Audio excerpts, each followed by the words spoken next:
It's Tuesday, October 12th, and this is now on HNN. And manner is homicide.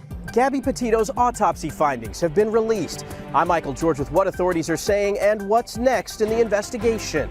Next on the FDA's agenda, booster shots for Moderna and Johnson & Johnson vaccines. We'll break down the timeline. Step number one is, hey, think outside the box. Try to figure out ways that we can celebrate outdoors. Get those Halloween costumes ready. Most of the state's mayors are giving the green light for trick-or-treating. They save the work of shipping and listing and everything they have to do online. These stories plus trading for treasure. The pandemic has created a trading card boom. Details coming up on This Is Now.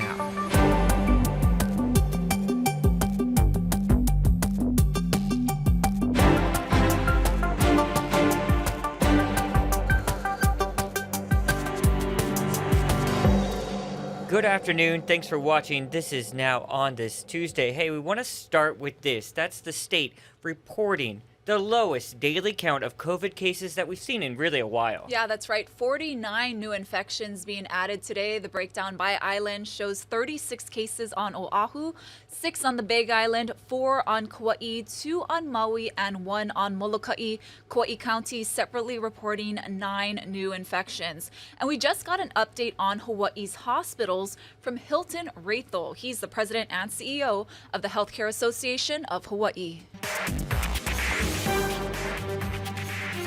Overall, our hospitals are doing much better when it comes to the number of COVID cases. At the end of last week, we dropped below 150 for the first time in the last 2 months.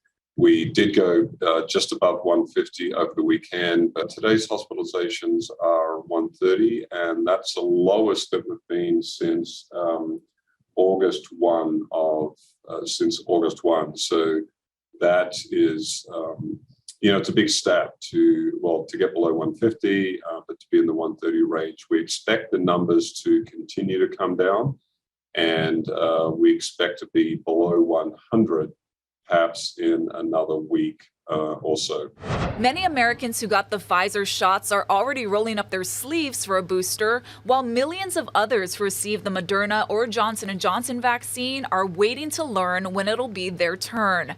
Federal regulators begin tackling that question this week. On Thursday and Friday, the FDA will begin the first stage in the process of deciding whether extra doses of the 2 vaccines should be given out, and if so, who should get them and when. The final go-ahead is not expected for at least another week. So the CEO of Southwest Airlines believes the air carrier has recovered after several days of flight cancellations. FlightAware.com said the airline canceled nearly 2,400 flights since Saturday, but the number of impacted flights has dropped dramatically today. During an appearance on CNBC, here's what CEO Gary Kelly had to say. When an airline gets behind, it's hard to catch up. So if you go back to Friday, basically the FAA had a series of delay programs that were implemented that covered all of Florida, every single one of our stations, including a 7-hour ground stop at Orlando. You'll have to ask the FAA what was the cause of all of that. But about half of our airplanes touch the state of Florida. We're one of the largest airlines in the country. So by the end of the day, we had significant numbers of airplanes and flight crews that were totally out of position. Talking about the vaccine mandate, oh yeah, I mean, there are some that have very strong views on both sides of that issue. And, it's not, as I think you probably know, I've never been in favor of corporations imposing that kind of a mandate. I'm not in favor of that, never have been. But the executive order from President Biden mandates that all federal employees and then all federal contractors, which covers all the major airlines, have to have a mandate, a vaccine in place by December the 8th. So we're working through that. A Wyoming coroner says Gabby Petito died of strangulation. The 22-year-old's body was found in a national park, and the manhunt continues for her fiancé, who is a person of interest in the case. Michael George has the latest developments. A Wyoming coroner revealed more details Tuesday about the homicide of 22-year-old Gabby Petito. The cause, death by strangulation, and manner is homicide. Petito disappeared on a cross-country road trip with her fiancé, Brian Laundrie. In August, police in Moab, Utah stopped the couple after a passerby reported an altercation. Petito's body was found last month along the border of Grand Teton National Park. All I can tell you about remains is that the body was outside for 3 to 4 weeks. In Wyoming, only the cause and manner of death are released. Former FBI agent Jennifer Coffindaffer says it's not unusual for details from the medical examiner's report to be withheld until a trial. In a high-profile case like this, law enforcement and the legal part of this case, which is the United States Attorney's Office, is going to want this information under wraps. The still missing big piece of the equation, the whereabouts of Petito's fiancé. Any sign of your son? Last week, Laundrie's father briefly joined the exhaustive search for his son at a Florida nature preserve. Police want to question Laundrie about Petito's disappearance, and there's a warrant for his arrest on alleged debit card fraud. Last week, a lawyer for the Petitos repeated the family's message. For Brian, we're asking you to turn yourself in. Visitors stopped by a memorial for Petito in Northport, Florida, one last time Monday. The city is dismantling some of the weather-damaged items and giving others to her grieving family. Michael George, CBS News, New York. Developing news from across the Pacific now. North Korea is sending a sharp warning to America and its allies, pledging to build an invincible military to protect against what it calls U.S. hostilities. North Korea likes to show off its military might, and these latest photos give a bigger picture of leader Kim Jong-un's growing arsenal. Kim vowed to create an unstoppable military as he posed next to his country's most powerful missiles. He said the buildup isn't aimed at South Korea, but to protect the North from hostile U.S. policies. Just weeks ago, North Korea performed its first missile test in 6 months, including weapons that could reach targets in South Korea and Japan, along with U.S. military bases in the region. The South recently tested its own submarine-launched weapons. Amid all this saber-rattling, North Korea says it's open to conditional talks with Seoul. Some analysts believe the North will try to pressure South Korea into convincing the U.S. to relax harsh economic sanctions on the North. But until the Kim regime gives up these nukes, the U.S. has made it clear the sanctions are here to stay. More developing news from the Asia-Pacific. Taiwan officials are vowing to defend the island against what it calls China's growing pressure for reunification. Janice Mackey-Frere has more on the growing tensions. Over the past few weeks, military and political pressure have been stepped up. China has sent nearly 150 warplanes into Taiwan's air defense zone. And in a speech, China's President Xi Jinping said that reunification of the island with the mainland will absolutely happen. That's something rejected by Taiwan's President Tsai Ing-wen, who said that Taiwan will not bow to pressure from China. Now, one of the differences this time over past flare-ups is that Taiwan is more of a central issue to the U.S. President Biden has been coming under more pressure from some U.S. lawmakers to do more for Taiwan. There were also reports that American forces, including some U.S. Marines, were already stationed on the island for over a year. Taiwan is likely to be a priority issue when President Biden meets with Xi Jinping in a virtual summit before the end of the year. Janice Mackey-Frere, NBC News, Beijing. We want to get to some more news that's developing right now on the east side. Yeah, a man is still missing after he was swept away at Makapu'u Beach yesterday. Officials continued the search this morning, and our Sammy Salina has the latest. It's not only first responders that are out here for day 2 of the search, it's the young man's family as well. They tell me that they've been camped out here since 5 p.m. yesterday when they got news that he was missing. They said they're just holding on to some sort of hope that first responders can find some sign of him. Malik Dobson is almost 24 years old. His family tells me he was a great young man and clearly he was very well loved. Ocean Safety said he was bodyboarding when he tried to get out of a dangerous current. He was trying to get onto the rocks below the lighthouse lookout when he was swept away before 4 p.m. yesterday at Makapu'u Beach. He was last seen 100 feet from shore. These cases are really difficult. You know, we actually don't have a lot of cases like this at Makapu'u where people go missing. It's hard on the lifeguard family, on those of our men and women who do this job. A lot of times we know these folks who get in the water on a regular basis. It's it's one big ohana. Today, I'm told the Navy joins the Coast Guard, HFD, and Ocean Safety in the search. Sammy Solina for This Is Now. Thanks, Sammy, for that update there. I want to take our viewers out live via our tower cam station downtown. You can see it's a little gloomy out there right now. I know there was a flash flood warning for parts of the state earlier today, but that has since been canceled. Let's turn it over to Guy Hoggy to see what those surf conditions are going to be like out there as well.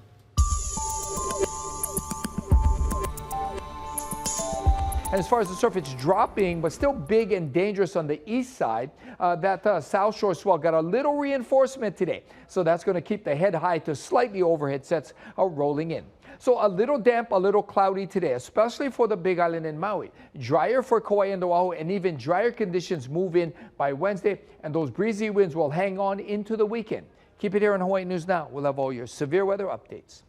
After a low-key Halloween last year, Dr. Anthony Fauci is encouraging kids to go trick-or-treating this year. I mean, I think that's good. I know there's kind of a fine line between, being safe and then also trying to live your life as most normally as you can. Here at home, rules differ by county. On Oahu and Kauai, trick-or-treating will be allowed in groups of no more than 25 people. On Maui, officials are asking families to trick-or-treat in their household pods as they go door to door. Big Island's mayor is still finalizing his rules. All of the mayors are encouraging people to keep gatherings outside. Indoor gatherings remain limited to 10 people. To sports now, Las Vegas Raiders head coach John Gruden is resigning after reports surfaced of him using homophobic, racist, and misogynistic language in emails. Jerika Duncan has the story. John Gruden no longer is the head coach of the Las Vegas Raiders. The news came as millions watched Monday Night Football. Gruden announcing his resignation from the team less than 2 hours after the New York Times reported they uncovered hundreds of email exchanges between him and fired Washington football team president Bruce Allen. In one email, Gruden allegedly called NFL Commissioner Roger Goodell a homophobic slur and a clueless anti-football expletive. He also said that Goodell should not have pressured then Rams head coach Jeff Fisher to draft, quote, queers, a reference to Michael Sam, the first openly gay player to be drafted by an NFL team. In a statement announcing his resignation, Gruden said in part, "I have resigned as head coach. I'm sorry. I never meant to hurt anyone." It's indicative of how some people talk in the NFL behind closed doors. Ken Belson of the New York Times broke the story. This was a pattern of behavior. Grown men talking like this with more than a wink and a nod.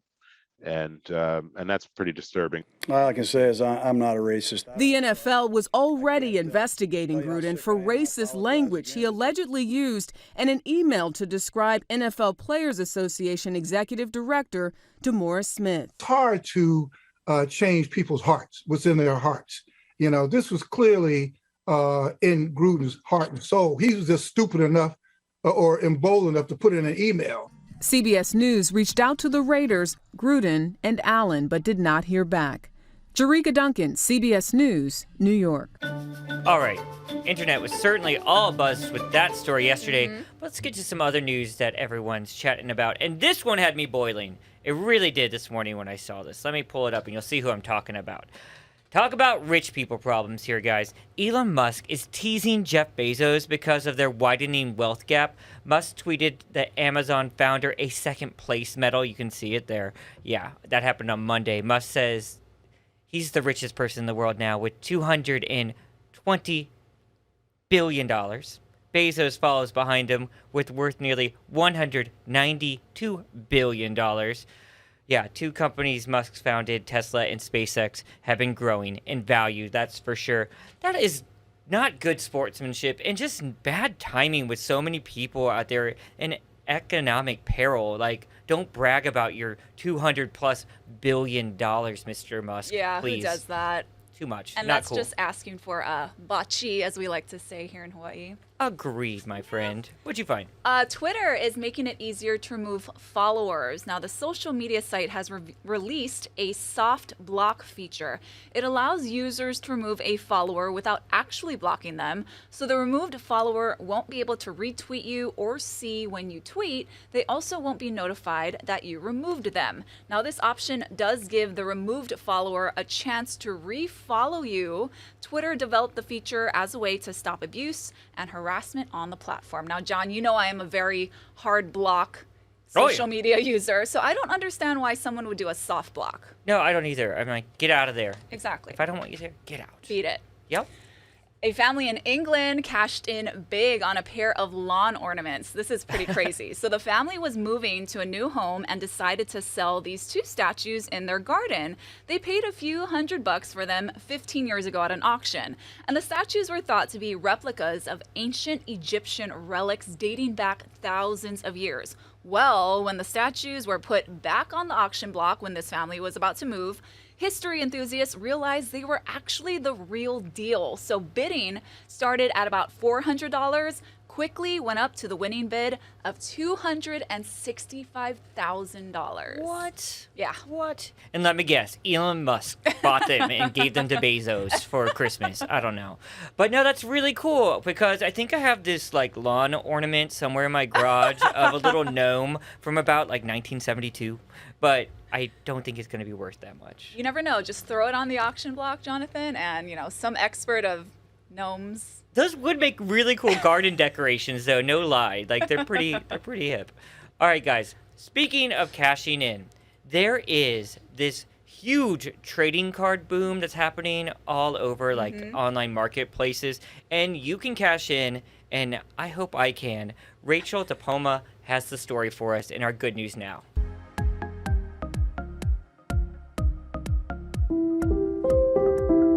Once a beacon of childhood memories for generations. Trading cards are now a booming business for the Kamen family in Richmond, Virginia. 3 sisters total work. My mom works, my brother-in-law, 2 of my sister's boyfriends. My nephew even comes in for a few hours. We ran out of family members. Zach Kamen started DC Sports 87 in 2016 after leaving the Coast Guard. His brother-in-law, now his vice president of the company, quickly joined him. It was something that was a side hustle for me, basically. It was something I did at nights after work. Now they're in a nearly 7,000 square foot office building with 40 employees. So for people who don't know, consignment is they submit their cards or collectibles to us. We sell them on eBay because we have the manpower to support that. We have the platform and a big following. DC Sports 87 lists about 3,000 cards and ships 12 to 1,400 packages every single day.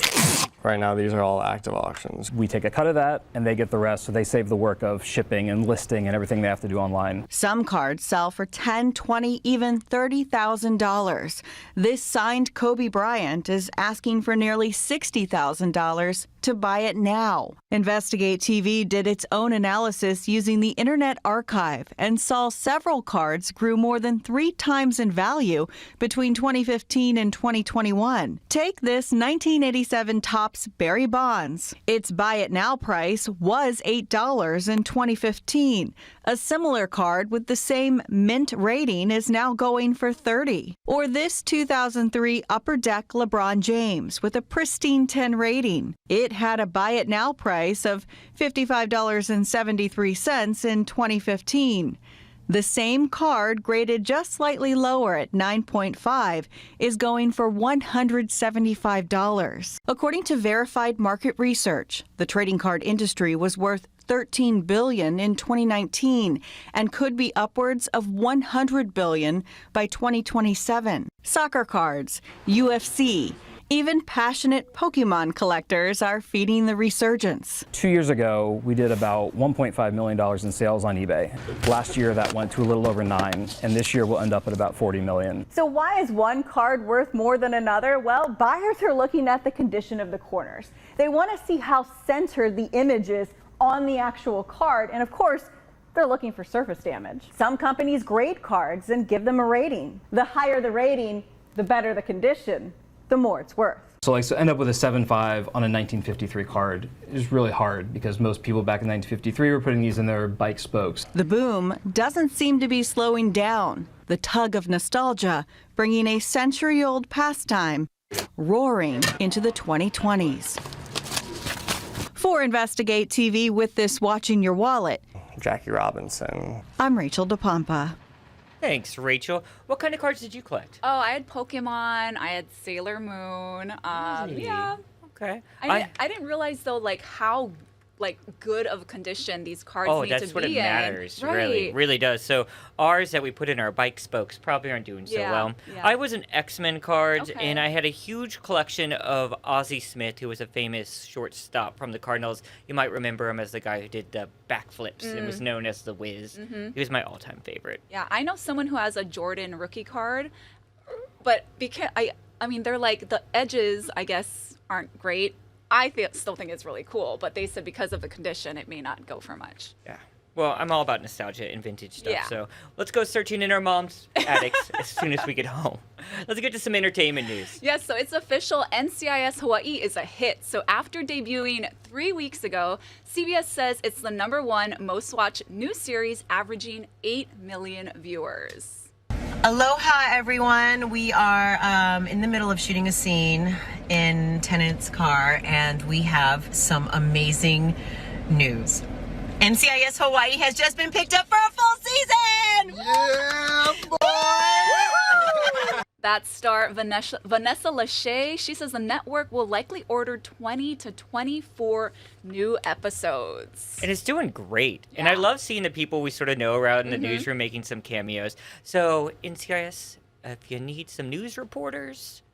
Or villains. I'd love to play a villain. Are you saying I'm a villain? Oh, no, you're the villain. I would love Okay. to play a villain. That'd be so fun. Other NCIS news stuff. Yeah, so meanwhile, the series is losing its biggest star, maybe. Now, Mark Harmon made his last appearance as Special Agent Leroy Jethro Gibbs on last night's episode. Spoiler alert, while working a case in Alaska, his character decides to just stay there. So Harmon, who's 70 years old, has portrayed the show's lead character for 18 seasons since it debuted in 2003. He also serves as an executive producer. Now, the show is being renewed for a 19th season, and they're saying Harmon may not be totally down for the count. NCIS Anchorage. Here it comes. You guys, this was really interesting. We were talking about trick-or-treating earlier in the newscast, and it does appear to be on many islands. And here's what people are looking at wanting to be, and it's really no surprise. Squid Game costumes, top in the list in most populous states, including Hawaii there. Squid Game, I've watched parts, so gnarly. Yeah. I barely could take it. I know you like the scary stuff sometimes. I like gory stuff, but for those who don't know... It's definitely gory. It's not so scary. It's impactful goriness. Yeah. Squid Games is a Netflix series yeah. that everyone's South talking Korea. about. Yeah. Highest watched Netflix series of all time, believe it or not. Even more than that big show Tiger King that we saw so many costumes of last year. #2 on this list, sort of surprised me, the classic witch. And I have a theory that might be because Hocus Pocus is in the works for next year. Maybe people are getting their witch vibes. Or maybe Sabrina the Teenage Witch. Or maybe witch is just really easy to do last Very minute. easy costume. But if you look over there at those green states on this map I pulled up, West Virginia and New Hampshire, a clown. Okay. Who wants to be a clown? Unless it's the Pennywise clown, but that's sort of scary too. Yeah, I don't know. Well, I know what I'm going to be, and we have big Halloween news that we're going to announce next week. So you're going to have to watch This Is Now for that big Halloween news. You guys, that's going to do it for our show today. We'll be back tomorrow. Have a great afternoon. Get all the updated headlines you need coming up at 4 on KHNL.